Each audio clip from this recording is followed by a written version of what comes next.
이 시간 우리에게 주시는 하나님의 말씀은 역대하 36장 11절에서 23절입니다. 구약성경 역대기하 36장 11절에서 23절까지 말씀 우리 먼저 교독하고 주님의 말씀 나누겠습니다. 제가 먼저 11절 읽겠습니다. 시드기야가 왕위에 오를 때 나이가 21세라 예루살렘에서 11년 동안 다스리며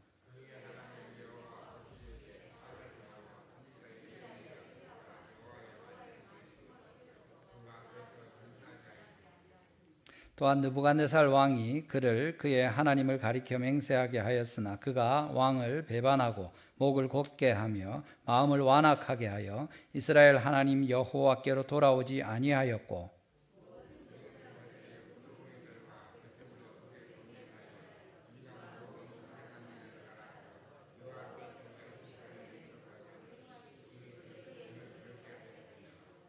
그 조상들의 하나님 여호와께서 그의 백성과 그 거하시는 곳을 아끼사 부지런히 그의 사신들을 그 백성에게 보내어 이르셨으나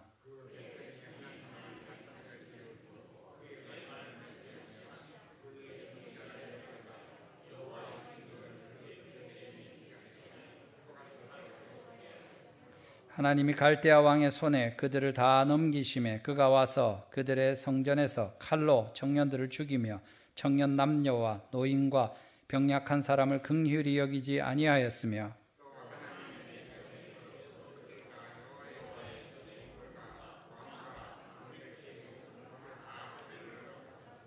또 하나님의 전을 불사르며 예루살렘 성벽을 헐며 그들의 모든 궁시를 불사르며 그들의 모든 귀한 그릇들을 부수고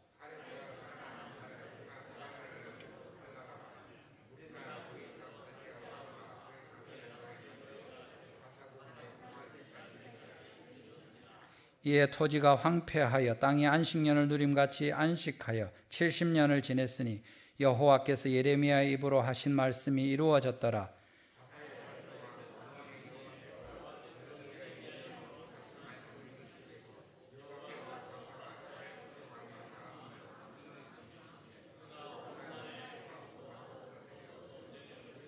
같이 읽습니다. 바사왕 고레스가 이같이 말하노니 하늘의 신 여호와께서 세상 만국을 내게 주셨고 나에게 명령하여 유다 예루살렘의 성전을 건축하라 하셨나니 너희 중에 그의 백성된 자는 다 올라갈지어다. 너희 하나님 여호와께서 함께 하시기를 원하노라 하였더라.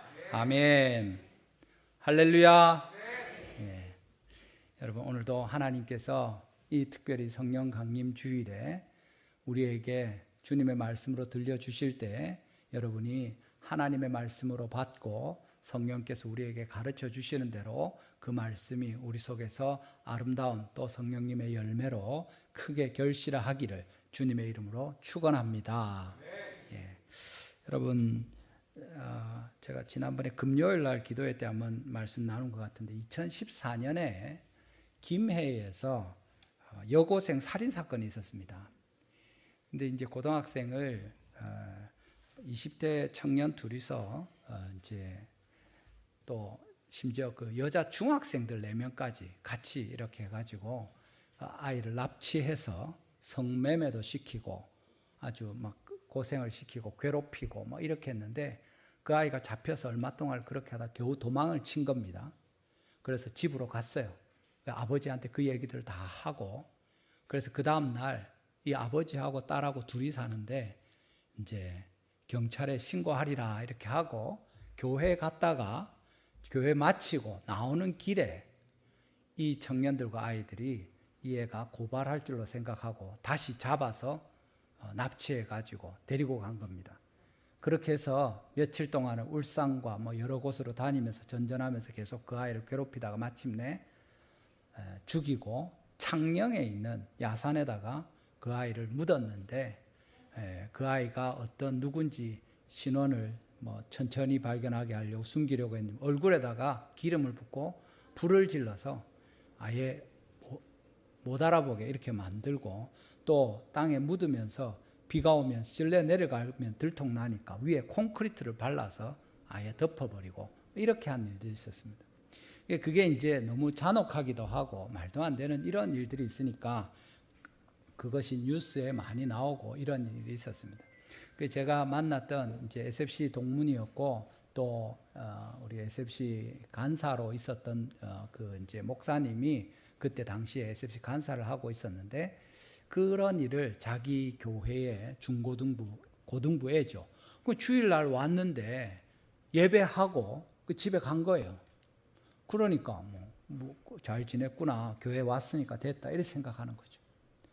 그 일을 겪으시면서 이 간사님이 SFC 간사를 하다 자기 이제 그쪽으로 더 훨씬 일을 하게 되고 지금은 아예 천종호 판사님처럼 위기 청소년들 돌보는 단체를 따로 만들어서 이렇게 챙기고 이렇게 한답니다. 지금 부산에만 자기가 돌보는 사람이 한 1000명 넘는답니다. 연락하고 이렇게 하는 애들이. 그래서 그렇게 많은 거예요. 계속 교회의 아이들은 줄어들고 있고 또 교회 숫자는 늘어나고 있지만 우리 개척도 하고 뭐 이래 하니까 근데 전체로 성도들과 특히 청소년들은 계속 줄어들고 있는데 그런 쪽으로 아이들이 많이 가고 있는 너무 힘들고 어려운데 왜 예배를 시작하자마자 이런 좀 듣기도 힘든 이야기를 하는가 생각할 수 있는데 여러분 이것이 사람들의 형편입니다. 중고등학생 보면은 뭐 그냥 아이고 말도 안 듣고 이래 해도 여전히 아이들이고 꼬마들이고 착하고 귀엽고 사랑스럽고 그렇습니까? 아닙니다. 그 속에 뭐가 있는지 우리 아무도 모릅니다. 멀쩡하게 서 있는 저도 그렇고 여러분들도 그렇고 하나님 앞에 우리가 예배하러 나와 있지만 진실하게 우리 하나님 앞에서 네가 예배할 수 있는 존재냐? 감히 거룩하신 천지를 지으신 순결하신 주님 앞에 네가 예배할 수 있느냐 물어볼 때 우리 중에 누가 나는 예배할 수 있습니다 말할 수 있습니까? 우리 인간의 이런 여러 형편들이 있지만 여전히 우리가 주님께 나아올 수 있는 기대와 소망이 무엇인가? 자기의 허물과 부끄러움을 깨닫고 오히려 나의 이런 여러 죄와 부끄러움 때문에 절망하는 사람들에게 하나님께서 오늘 말씀을 통해서 위로해 주시기를 바랍니다. 하나님 앞에 다시 헌신하고 새롭게 자신을 드리고자 하는 사람들에게 주님께서 격려하시고 위로하시는 주님의 말씀을 받으시기를 바랍니다.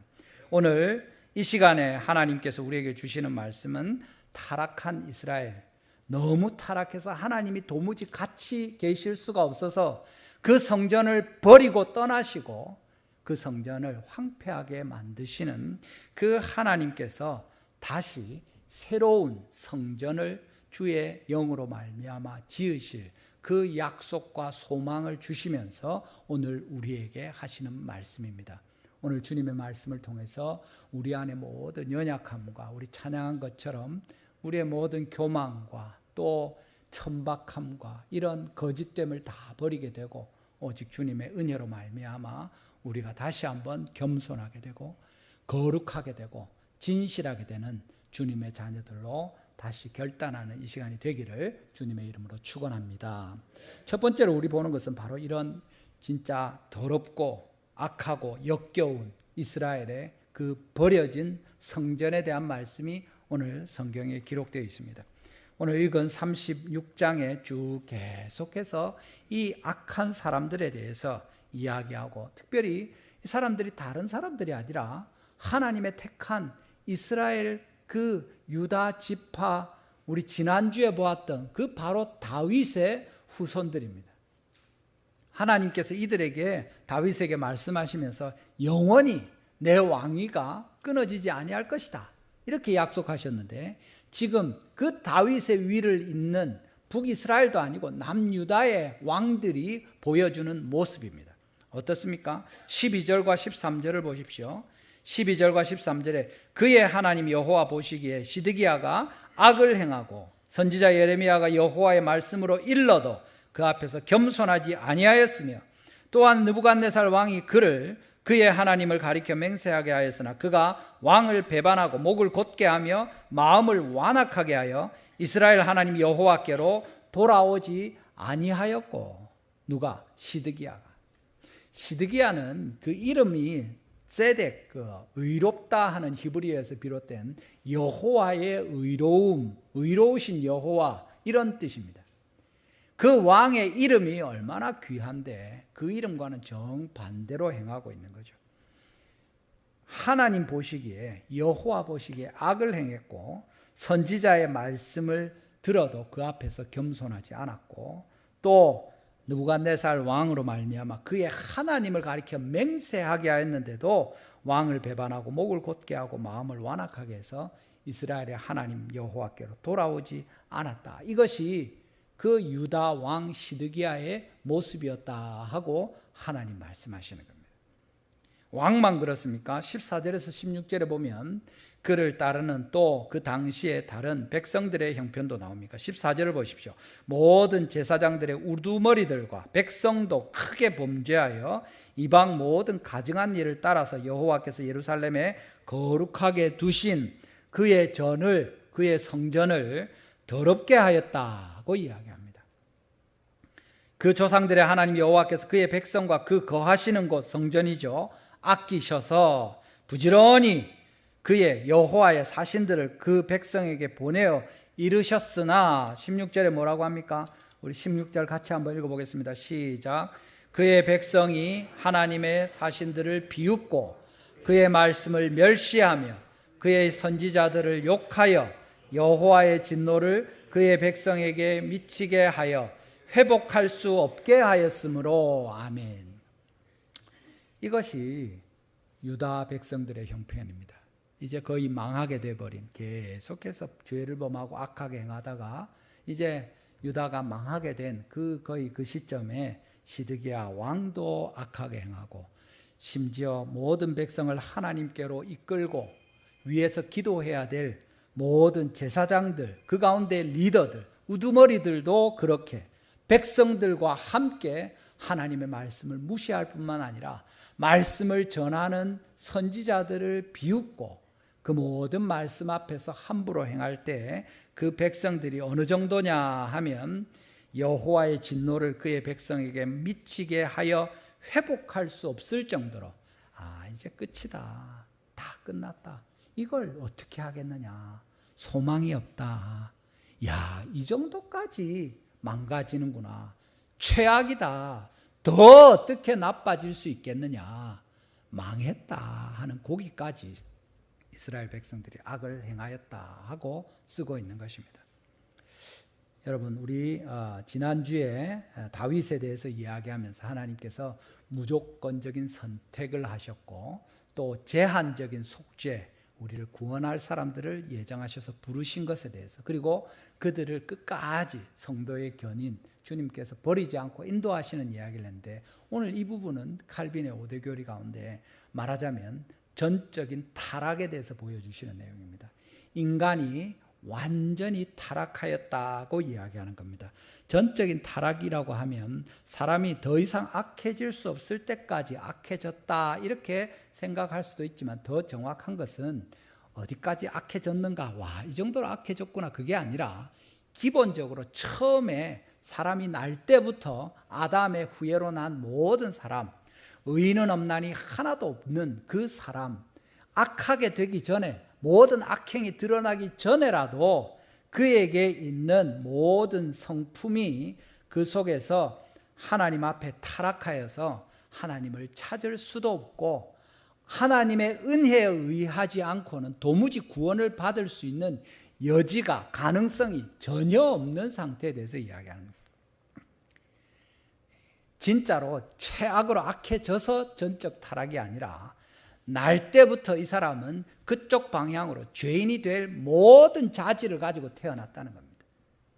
아이들을 참 귀엽고 사랑스럽고 말도 잘 듣고 똘똘하고 그런데 그 아이들에게 아무런 악한 말을 가르치지 않아도, 나쁜 생각을 넣어주지 않아도, 욕을 그 앞에서 말하지 않아도, 어디 가서 희한한 욕을 배워오고 어디 가서 속이는 것을 배워와 가지고 부모를 속이고 점점 중학교, 고등학교 가고 대학교 가고 나중에 성인이 되면 똑똑한 아이들일수록 더 교활하고도 악랄하게 나쁜 짓을 하는 것을 우리가 보는 것입니다. 이것이 인간의 전적 타락입니다. 막 연쇄살인을 하고 아주 무서운 악한이 되어서가 아니라 우리 모든 사람이 그 속에 완전히 타락해서 우리의 정서적으로, 감정이나 이성적으로 또 육체적으로 하나님을 찾거나 거룩함을 향해서 나아갈 그런 소망이나 그런 마음이 전혀 없는 상태에 대해서 말하는 것입니다. 여러분, 나는 그 정도는 아니다 이렇게 생각하십니까? 그러면 그 생각하는 그 사람이 바로 전적으로 타락한 사람입니다. 그렇지, 나도 그렇지 할 때 여러분이 하나님의 말씀을 듣는 태도가 되는 겁니다. 이런 이야기들을 하고 말을 하는데 아이고 나는 그 정도는 아니다, 내가 무슨 죄가 있노 하면 하나님의 은혜가 더 필요한 겁니다. 뭡니까? 죄인 되는 것을 인정하지 않는 것입니다. 사실은 우리 가운데 제일 큰 은혜가 뭐냐면 내 자신의 전적으로 타락한 이 죄와 나의 비참한 상태를 받아들이고 인정하는 것이 하나님 앞에서 구원을 받는 첫 걸음이 되는 거죠.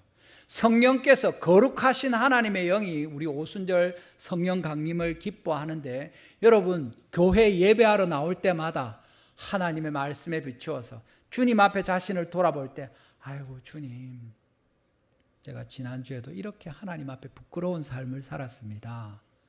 예배에 도무지 나아갈 수 없는데 예배하기 전에 여러분들이 미리 와서 회개하면서 하나님의 은혜를 구하면서 돌이킬 때 그때 하나님의 성령께서 여러분과 함께 하시는 것입니다. 왜 그렇습니까?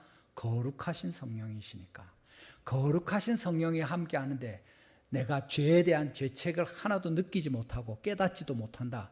그럼 성령이 그만큼 거룩하지 않든지 아니면 우리가 진짜 성령님이나 하나님만큼 거룩하든지 둘 중에 하나죠. 어느 쪽이겠습니까? 우리가 아직 깨닫지 못하고 있는 것입니다. 여러분, 우리의 모든 허물을 깨닫게 하시고 우리의 전적으로 타락한 이 형편에 대해서 가르쳐 주시는 주님의 성령님을 여러분 마음에 모셔드리기를 바랍니다. 오늘 이 시간에도 나의 모든 부끄러운 것과 내가 죄를 지은 것도 있지만 짓지 않았지만 내 마음의 모든 탐심과 정욕과 욕망이 하나님이 기뻐하지 않으시는 것을 향하여 달려가고 있거나 달려가고 싶어 하는 그것이 우리의 모든 죄를 그대로 보여주는 것입니다. 언제든지 우리는 죄를 향해서 달려갈 수 있는 준비를 딱 하고 기다리고 있는 겁니다. 딱 소리만 나면 팽 하고 튀어나갈 수 있도록 준비하고 있는 그것이 우리의 전적으로 타락한 모습이고 이 모습으로 살아가고 있는 사람들 사이에서 오늘도 우리가 지내고 있는 것입니다. 더 악하게 되지 않는 것이, 더 비참한 모습을 우리가 날마다 보지 않는 것이 특별한 주님의 은혜고 하나님의 자비하심입니다. 세상에서 제일 더럽고 추하고 거짓된 것이 사람의 마음 아닙니까?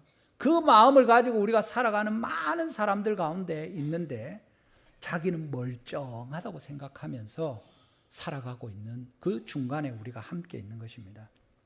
여러분, 오늘 하나님 말씀을 들으시기를 바랍니다. 모든 사람이 죄를 범하였음에 하나님의 영광에 이르지 못하고 의인은 없나니 하나도 없다고 주님 말씀하시고 너희가 다 죄인이다 하고 주님께서 분명히 알려주십니다. 이 이스라엘 백성들이 그런데 하물며 우리는 어떻겠습니까? 우리도 똑같이 여러분 예배하러 왔으니까 여러분 거룩한 사람들입니까? 예배하는 자리에서 우리가 범죄하지 않습니까? 우리가 진심으로 기도하지 않을 때 하나님께서 그 기도 듣지 않으십니다. 하나님의 말씀을 들을 때 아이고 저 목사가 무슨 소리 하는 거, 왜 저렇게 이야기하노? 요렇게 이야기하지.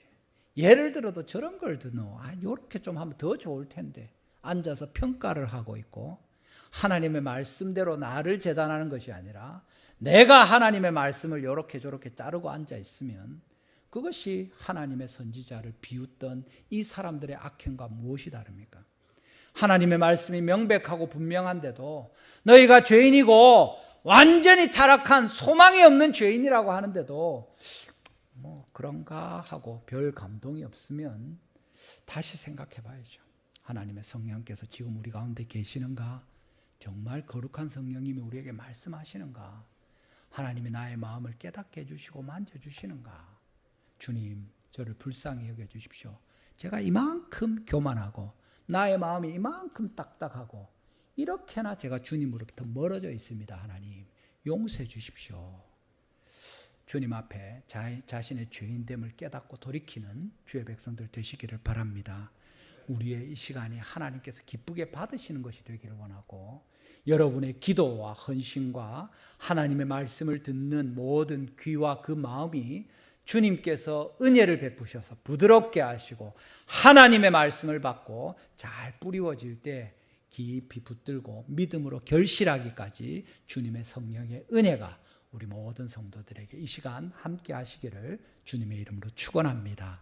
아멘. 이 전적으로 타락한 이스라엘 백성들에게서 하나님이 어떻게 대하십니까? 그 뒤에 나오는 내용이죠. 14절부터 우리 16절까지 그렇게 회복할 수 없도록 온 백성들과 또 시드기야가 다 함께 범죄했을 때 17절 이하에 나오는 말씀입니다. 하나님이 갈대아 왕 바빌론이죠. 손에 그들을 다 넘기셔서 그가 와서 그들의 성전에서 칼로 청년들을 죽였다. 청년 남녀와 노인과 병약한 사람을 긍휼히 여기지 아니하였다. 자비롭게 보지 않고 다 죽여버리고 잔인하게 학살하는 것입니다. 18절에 또 하나님의 전에 대소 그릇들, 여호와의 전에 보물, 왕과 방백들의 보물을 다 바벨론으로 가져갔다. 약탈해 가는 거죠. 그리고 또 어떻게 합니까? 19절입니다. 하나님의 전을 불사르며 예루살렘 성벽을 헐며 그들의 모든 궁실을 불사르고 그들의 모든 귀한 그릇을 부수었다. 박살내는 겁니다. 진짜 막 난장판으로 남겨놓고 황폐하게 만들어버리는 그 말씀입니다. 20절입니다. 우리 20절 같이 한번 읽어보겠습니다. 시작. 칼에서 살아남은 자를 그가 바벨론으로 사로잡아 가매 무리가 거기서 갈대아 왕과 그의 자손의 노예가 되어 바사국에 통치할 때까지 이르니라. 아멘. 갈대아는 바빌론이고 바사국은 페르시아죠. 그렇게 제국이 바뀌도록까지 그들이 포로로 잡혀가서 70년을 지내면서 살게 되는 겁니다. 멀쩡한 애들 다 죽었습니다. 노인과 병약한 자들 다 죽었습니다. 그나마 살아남은 자들을 끌고 가서 포로로 노예로 삼아서 함부로 부리는 겁니다. 우리 일제시대 때 여러분 영화 보셨죠? 군함도로도 끌고 가고 막 위안부로 잡아가고 강제징용해서 사람이 할 수 없는 짓을 하면서 비참하게 말도 못하고 그렇게 살다가 죽게 만드는 그런 일들이 있었다 하고 이야기하는 내용입니다. 하나님께서 주님의 성전에 이런 일들을 허락하시는 거죠. 여러분 아까 처음에 그 아이의 얘기를 들을 때, 사건을 들을 때 마음이 불편하고 막 힘들었을 줄로 생각합니다. 여러분 이 본문을 볼 때는 어떻습니까? 아무렇지도 않습니까? 시드기야 왕이 하나님 말씀을 듣지 않고 모든 제사장들의 우두머리와 백성들이 주님을 멸시하고 성전을 더럽히는 것은 똑같은 일입니다. 고등학생 여자애가 공부하고 기쁘게 잘 자라고 꿈을 키우면서 건강하게 사랑받으면서 자라갈 수 있는 환경에 제대로 살지 못하고 비참하게 부르짖으면서 고통스럽게 죽어버리고 그 죽은 시체마저도 제대로 돌봄을 받지 못하는 이것과 하나님의 성전에서 주님의 백성들이 주님을 경외하지 않고 행할 때 하나님께서 그 성전을 어떻게 대하시는가 우리에게 보여주는 겁니다. 이 비참하고 힘든 것이 참으로 우리의 모습이 아니냐 하고 하나님 말씀하시는 겁니다. 하나님의 성령이 계시지 않은 사람들은 다 이렇습니다. 하나님께서 예수님께서 요한복음 15장 5절에 무슨 말씀을 하십니까? 요한복음 15장 5절입니다. 우리 같이 한번 읽어보겠습니다. 시작. 내 안에 내가 그 안에 있으면 이 사람은 나 떠나서는 너희가 아무것도 할 수 없음이라. 아멘. 하나님이 계시지 않은 사람은, 성령님이 함께 하시지 않는 사람은, 여러분들 주변에 예수 믿지 않는 사람들은 정상적인 삶을 살 수가 없습니다. 죽은 것과 같습니다. 그 속에 전적으로 타락한 사람이 계속 속이고 속으면서 악한 일을 행하다가 결국에 어떻게 됩니까? 죽고 영원한 멸망으로 끝나는 것입니다. 그 가운데 우리가 함께 살고 있는 것이죠. 우리는 예수 그리스도로 말미암아 생명의 은혜를 입었고 십자가 부활의 그 놀라운 자비하심으로 또 약속하신 성령이 임하셔서 무엇이 진리고 거짓인 것을 알고 사람이 어떻게 사람답게 사는지, 하나님을 예배하는지, 주님을 섬기는지 진실하고 거룩한 것이 무엇인지, 인간의 의미가 어떤 것인지 알지만 하나님을 알지 못하고 성령을 깨닫지 못한 사람들은 그냥 세상에서 살아가는 것입니다. 죽어가는 거죠. 그러다가 죽는 겁니다. 차라리 죽은 사람 같으면 어떻습니까? 장례를 치르고 땅에 묻죠. 그런데 죽었는데 살았다고 생각하면서 온 천지 돌아다니는 것과 똑같죠. 그러니까 이건 곤란한 겁니다. 마치 거라사의 광인처럼 무덤가에 다니고 자기 몸을 상하고 사람도 아니고 귀신 들려서 온 천지 돌아다닐 때 자기도 힘들고 가족들도 힘들고 온 사람들이 볼 때마다 가슴이 아픈 그런 사람들이 예수님을 알지 못하고 성령님을 알지 못하고 교회 밖에서 살고 있는 사람들입니다. 심지어 교회 안에서도 주님께서 그런 사람을 볼 때 그 성전을 멸하시고 여호와의 영광이 떠나시고 하나님이 기뻐하지 않으시는 것을 보여주는 겁니다. 여러분, 하나님의 은혜를 사모하시고 오직 주님께서 우리를 불쌍히 여기셔서 성령님으로 말미암아 우리가 살게 된 이것을 믿으시기를 바랍니다. 그것이 아니면 우리는 전적으로 타락해서 영원히 멸망하는 그 가운데 있다가 비참하게 정말 말라 빠진 뼈 조각과 같이 쓰러질 수밖에 없는 그런 모양이 우리의 형편이다 하고 주님이 알려주십니다. 하나님 말씀을 들으시고 주님께로 진심으로 돌이키시고 성령의 은혜로 날마다 회개하면서 주님 앞으로 나아오시는 여러분 다 되시기를 주님의 이름으로 축원합니다. 근데 여러분, 이런 사람들을, 이 이스라엘 백성을 회복할 수 없을 때까지 나아갔는데 여호와의 진노가 그렇게 그들 가운데 있는데 하나님께서 버려두지 않으시고 어떻게 하십니까? 은혜를 베푸시는 거죠. 이것이 주님께서 부어주시는 전적으로 타락한 사람들을 향하신 불가항력적인 은혜입니다. 거절할 수 없는 은혜를 하나님께서 자신의 구원받은 백성들에게 베푸시는데 이것을 인하여 우리가 구원을 얻게 되고 하나님의 영으로 말미암아 주님을 섬기게 되고 주님의 통치 가운데 영원한 소망을 가지고 살 수 있게 하시는 이것에 대해서 우리가 성경에서 보는 것입니다. 오늘 본문 22절에 무슨 말씀이 있습니까? 바사의 고레스 왕 원년에, 페르시아 제국의 고레스 왕 제1년에 여호와께서 예레미야의 입으로 하신 말씀 70년이 되면 이제 백성들이 돌아올 것이다. 여호와께서 바사의 고레스 왕의 마음을 감동시키셨다고 이야기합니다. 고레스 왕은 누굽니까? 이방의 제국의 왕입니다. 이스라엘 백성도 아니고 하나님의 사람도 아니고 유다의 왕위를 이은 사람도 아닙니다. 그렇지만 하나님께서는 온 천지 만물을 다스리시고 모든 제국과 나라들을 통치하시고 모든 사람의 왕이 되셔서 주님께서 친히 역사하시는 것을 우리에게 알려주시는 거죠.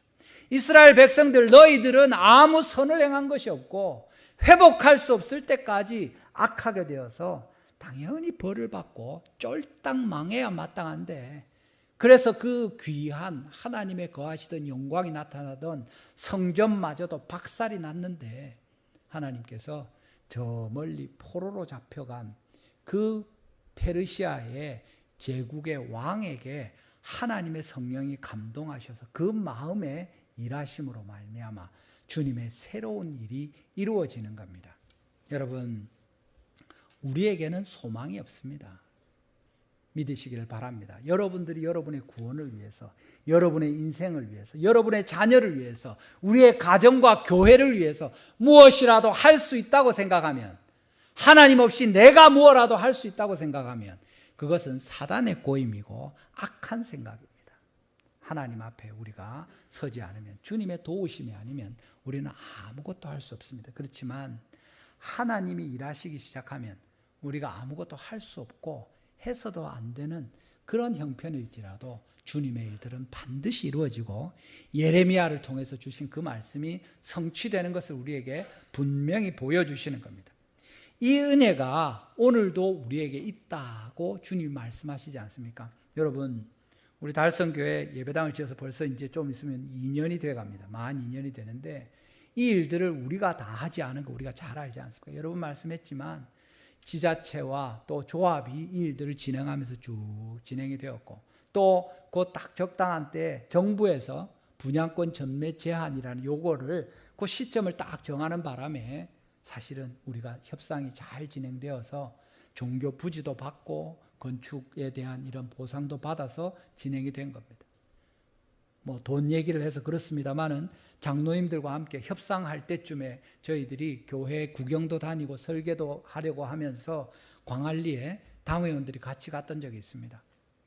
거기 광안리에 있는 교회 근처에 있는 교회를 보고 카페에서 바닷가에서 같이 차를 한잔하면서 기도하고 이야기하는데 한 분이 그 얘기했어요. 이제 얼마나 우리 받을 수 있겠는가 그런 얘기하니까 한 사람이 그래도 100억은 받아야 되지 않겠느냐. 막연한 이야기지만 그러니까 왜 웃으십니까? 우리도 그때 100억이 너무 큰 줄 알았습니다. 야, 그 정도 받으면 신문에 나오는 거 아닙니까? 그런 이야기 하면서 했는데 진짜로 나중에 조합 사람들 불러다가 장로님들과 한번 이야기하는 기회가 있었을 때 같이 있던 원로 장로님이 얼마면 되겠냐 할 때 100억은 받아야죠 이런 이야기를 했습니다.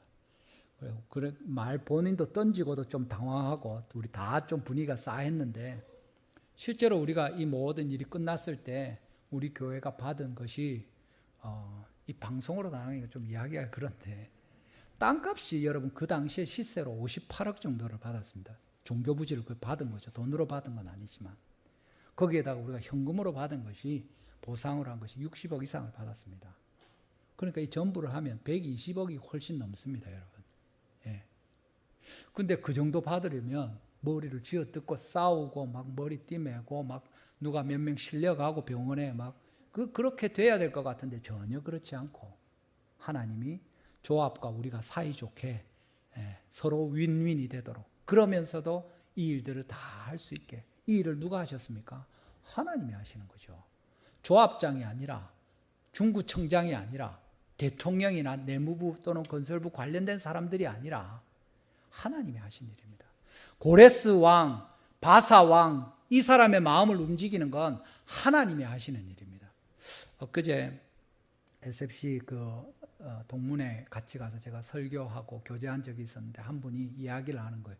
자기가 취직을 했는데 포항공대를 졸업하고 포항제철의 연구소에 박사학위를 가지고 연구소에 들어가서 취직을 했는데 그 당시에 자기가 이제 믿음을 가지고 막 열심히 이렇게 하려고 하는데 하나님께서 하나님께 감사하는 것에 대해서 계속 마음에 부담을 주시고 일기도 쓰고 그렇게 하면서 깊이 하나님을 감사하는 삶을 살아야 되겠다 이렇게 애를 쓰고 있었는데 포항제철에 취직해서 딱 들어가서 보니까 포항제철 사장이 그 포항에 있는 교회의 장로님이더랍니다.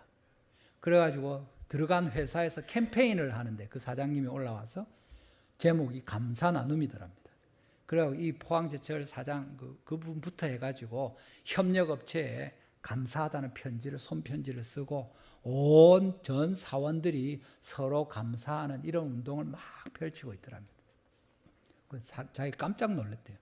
야, 하나님이 내한테 감사하라고 이렇게 몰아가시면서 회사에서까지 다 하게 만드시는구나. 그걸 보면서 야, 진짜 하나님 너무 확실하게 주님의 일들을 친히 다 이루시는데 우리 한 사람 한 사람을 위해서 그렇게 일하시는구나 하는 걸 깨달았답니다.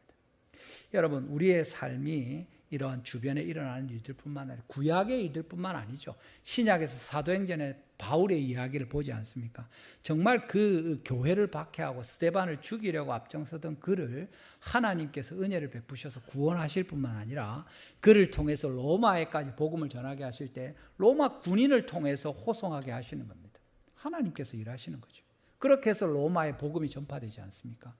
우리의 인생의 모든 일어나는 일들과 우리 주변에 이 대구와 이 나라에 있는 일들이 하나님의 다스리심과 무관하지 않습니다. 온 세상을 다스리시는 우리 하나님께서 우리에게 은혜를 베푸시고 역사하시고 특별히 우리 한 사람 한 사람을 부르실 때 우리에게 이 거절할 수 없는 불가항력적인 은혜를 베푸셔서 구원하시는 그 일들이 우리에게 일어나고 있다는 사실입니다. 이 은혜가 아니면 우리 중에 아무도 구원을 받을 수 있는 사람이 없을 텐데 완전히 타락했으니까 이 주님의 은혜 때문에 주님의 성령 때문에 우리가 하나님 가운데로 나오게 되고 오늘도 살게 되는 것입니다. 여러분들이 성실하게 수고하고 열심히 일하기도 하지만 하나님의 도우심이 없으면 우리의 수고는 다 헛일이 되고 우리의 직장이나 우리의 가정이나 우리의 자녀나 우리 교회는 말할 필요도 없이 주님 앞에 온전히 서지 못할 것입니다. 그렇지만 우리의 허물이 있고 우리의 약함이 있고 우리는 아무것도 못합니다 고백하면서 주님 제발 우리를 도와주십시오. 하나님께서 우리를 붙들어 주십시오. 회개하면서 주님의 은혜를 구하면서 나아갈 때 반드시 하나님께서 우리에게 복을 주실 때 이 큰 역사가 이루게 될 것입니다. 하나님의 거절할 수 없는, 거역할 수 없는 이 은혜를 받으시고 날마다 살아가신 우리 모든 성도님들 되시기를 주님의 이름으로 축원합니다. 마지막으로 나오는 내용도 같은 맥락인데 여러분, 성령님께서 세우시는 온전한 새 성전에 대한 말씀이다. 이게 무슨 얘기입니까? 지금 고레스 왕이 세우라고 하는 것은 말 그대로 예루살렘의 성전을 세우는 겁니다. 실제로 이 성전은 이 글을 보는 사람들은 포로로 잡혀갔다 돌아온 스룹바벨 성전을 지어야 되는 그 사람들이죠. 옛날에 솔로몬 성전의 그 영광을 보고 거룩함, 굉장한 것들 보았는데 하나님께서 이제 새로 지어라, 황폐하게 되었지만 새로 성전도 짓고 새로 예루살렘 성도 보수하라고 하실 때 하나님 앞에 예하고 이 말씀을 받는 사람들입니다. 너희가 왜 그 성전이, 성벽이 그렇게 망했는지 알지 않느냐? 너희가 죄로 돌이키면, 하나님께 불순종하면, 말씀에 귀 기울이지 아니하면 또 그렇게 될 것이다 하고 이 이야기를 들려주는 거죠. 너희 다시 그렇게 하지 마라 하면서 새로운 성전을 지을 것을 내가 고레스를 통해서 너희에게 그 일들을 새롭게 시작하겠다 하시는 겁니다. 왜 이 이야기를 하십니까? 하나님께서 그 새롭게 짓는 스룹바벨 성전이 영원하고 완전하게 됩니까? 아니지 않습니까? 또 망할 텐데, 또 이스라엘이 그거에 무너지는 걸 볼 텐데, 나중에 스룹바벨 성전을 중건해서 헤롯 성전이 될 때 예수님 무슨 말씀하십니까? 너희가 이 성전의 아름다운 것을 보느냐? 돌 위에 돌 하나도 남지 않고 다 무너질 것이다. 성전을 무너뜨리라. 사흘 만에 내가 일으키리라. 무슨 말씀입니까? 성전된 자기 육체를 가리켜 하신 말씀이라. 예수님이 우리의 성전이시고 성령이 함께 하시는 주님의 교회, 그리스도의 몸된 교회, 우리가 하나님의 성전이고 그 성전을 지을 말씀을 주님께서 주시는 것입니다. 오직 성령이 우리에게 임하셔서 그리스도의 몸된 교회가 된 우리가 하나님의 성전이고 영원하도록 완전하도록 주님께서 베푸시는 성전인데, 너희가 주님을 떠나고 너희가 악을 행하고 하나님의 말씀대로 순종하지 않으면 너희 이 성전이 망하게 될 것이다 하고 우리에게 들려주시는 내용이 되는 것입니다. 여러분, 하나님 말씀을 들으시기를 바랍니다. 주님께서 우리에게 경고하십니다. 그렇지만 너희가 이 명령 지키지 않으면 다 망할 테니까 조심해라, 내가 지켜보고 있다 하고 위협하려고 하시는 것이 아니라, 너희가 그렇게 하지 말고 너희는 이렇게 해서 복을 받아야 되지 않겠느냐, 주님 말씀하시는 겁니다. 주님의 성령께서 우리에게 오늘 이야기하십니다. 우리가 하나님을 경외함으로, 진짜 우리로서는 완전히 타락해서 소망이 없는데 주님을 의지하면서 나아가게 될 때 하나님께서 주의 일들을 이루시는 겁니다. 이 성령에 대한 약속이 요엘서 2장에서 주어진 것이고, 마지막 날에 내가 나의 영으로 모든 육체에게 부어줄 것인데 너희 자녀들은 예언하고 너희 젊은이들은 환상을 보고 너희 노인들은 꿈을 꿀 것이다. 주님이 약속하시고 그것이 오순절의 성령의 강림으로 이루어진 것 아닙니까? 예수님께서도 계속해서 보내주실 성령님의 약속하셨고, 누가복음 24장 48절과 49절에 뭐라고 되어 있습니까? 48절 한번 같이 읽어보겠습니다. 시작. 너희는 이 모든 일의 증인이다. 주님이 이 사명을 주시죠. 그렇게 하면서 뭐라고 합니까? 볼지어다 내가 내 아버지께서 약속하신 것을 너희에게 보내리니, 성령님 아닙니까? 너희는 위로부터 능력으로 입혀질 때까지 이 성에 머물라 하시더라.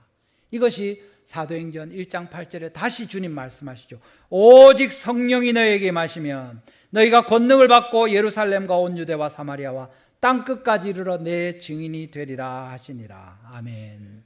여러분, 성령이 임하시면 회개합니다. 아까 말씀한 것처럼 회개하지 않을 수가 없습니다. 거룩한 성령님이 우리 가운데 임하실 때 그리스도의 몸된 우리가 주님의 성전으로 성령님을 모시려고 할 것 같으면 더러워서는 그 일이 불가능하죠. 정결하게 하시는 성령님께서 회개하게 하시고 돌이키게 하시고 더욱 정결함으로 나아가도록 우리를 인도하십니다. 그렇지만 그 성령의 능력이 함께 하시는 사람은 제일 중요한 또 증거가 무엇입니까? 예수님의 증인이 되는 것입니다. 너희는 이 모든 일의 증인이다 하면서 위로부터 성령의 능력을 입혀줄 때까지 기다리라 하셨고, 성령이 임하시면 권능을 받고 너희가 내 증인이 될 것이다 말씀하시는 거죠. 여러분들 날마다 주의 성령으로 말미암아 정결하게 되시는, 회개하고 돌이키시는 하나님의 은혜가 있기를 바랍니다. 주님의 성령으로 말미암아 능력을 입히울 때마다 예수 그리스도를 증거하고 증언하면서 하나님의 교회로, 주님의 자녀들로 이 땅에서 살아가시는 여러분들 다 되시기를 주님의 이름으로 축원합니다. 말씀을 맺겠습니다. 여러분, 제가 엊그제 동문회 가서 SFC 총동문회인데 폐회 설교를 해야 되니까 뭐 내용도 모르고 폐회 설교를 하기가 그래서 쭉 참여를 하고 나누는 얘기를 들었습니다. 한 분 장로님이 그 얘기를 하시는 거예요. 저희 병원에서 일하시는 장로님인데 자기가 훈련도 받고 모태신앙으로 자랐고 교회도 뭐 고만고만한 데 다니고 있어서 평생에 전도할 일이 없었답니다. 근데 이제 교회에서 분립개척을 해가지고 한 10가정 정도 나가서 이렇게 새로 교회를 해라 이러는데 지원하는 사람이 없고 다 고개를 숙여가지고 자기가 그냥 하다 보니까 자기랑 10가정 안 나가고 3집만 나가게 됐답니다. 그래서 애들도 또 놔두고 가니까 어른 6명하고 목사님도 총각이랍니다. 그래가지고 7명이 나가서 교회를 개척했는데 원래 있던 그 노회에 아마 이 교회를 이렇게 인수해서 건물을 이렇게 해서 시작했나 봐요. 그래서 한 100여 명 들어갈 수 있는 교회당에 목사님이랑 6명이 요래 한 줄에 한 명씩 앉아 있으니까 너무 힘들더랍니다. 그래가지고 기도하면서 전도를 해야 되겠다 이래가지고 이제 그분이 그날부터 그 다음 주부터 이제 전도를 시작하는데 상가에 있는 교회인데 이분이 전도를 열심히 하니까 주일날 이제 11시 예배밖에 없으니까 한 9시부터 나와가지고 1시간 반쯤 예배 하기 전에 전도하고 이제 예배를 하고 이랬는데 늘 그 시간에 가서 전도를 하니까 사람들이 알죠. 부끄럽고 쑥스러운데도 생전 안 해보던 전도를 열심히 했습니다. 지나가니까 뭐 아이고 제가 이거 3번 받았는데 또 받아야 됩니까? 이런 사람도 있고 그래 그냥 가시라고 하기도 하고 그래 이러고 있었는데 이제 그 우편함 같은 데 넣고 또 기도도 하고 이래 하면서 이제 쭉 가는데 누가 부르더랍니다. 훈아이라고 그 이름을 뚝 부르면 뚝 보니까 자기 친구인 거예요.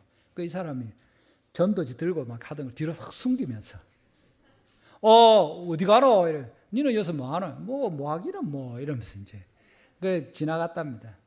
근데 그러고 나서 자기가 예배하기 전에 그거 정리하고 자기 차에 잠시 가서 앉아 있는데 부끄러워 죽겠는 거예요.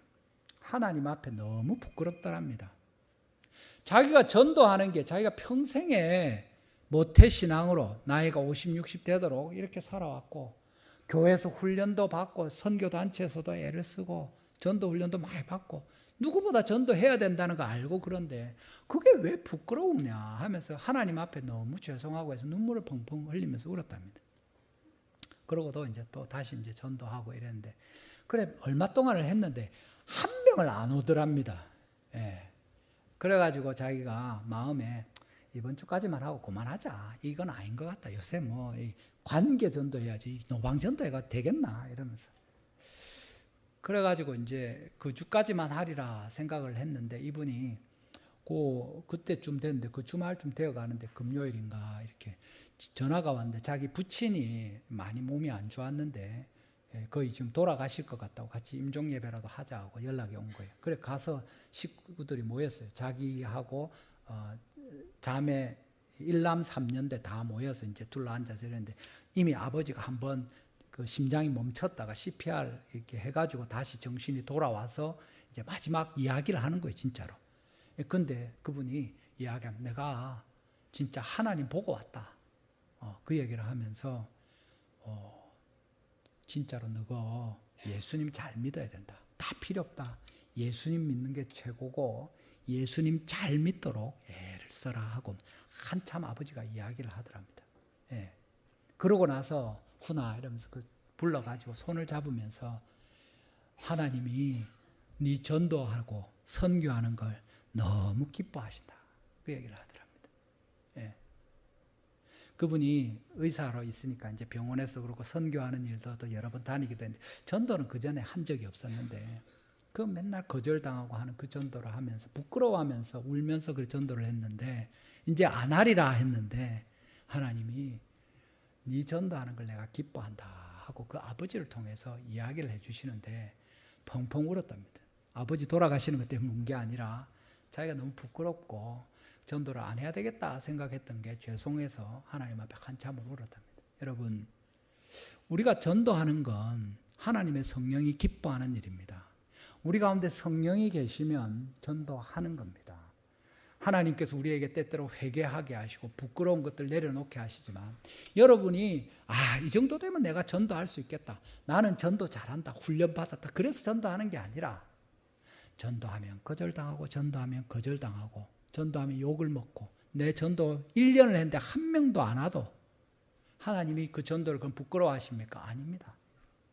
여러분이 전도할 때마다 기뻐하시고 여러분이 전도하다가 곤란을 겪을 때마다 하나님이 기뻐하시고 여러분이 전도하다마다 거절당할 때마다 하나님이 기뻐하시고 여러분이 예수 그리스도를 전하다가 고난을 받고 어려움을 겪고 불이익을 겪을 때마다 하나님이 기뻐하시는 겁니다. 하나님께서 그 일을 하라고 성령님을 보내주신 거죠. 예수님이 전도하시다가 어떻게 됐습니까? 십자가에 죽지 않으십니까? 하나님 나라에 대해서 예수님이 전도하시고 하신 일은 결국에 십자가에 죽으시는 일입니다. 자기가 그렇게 사랑하고 그들을 위해서 인생을 바쳤던 그 유대인들에게, 그 지도자들에게 못 박혀 죽임을 당하는 것이 예수님이 하신 일입니다.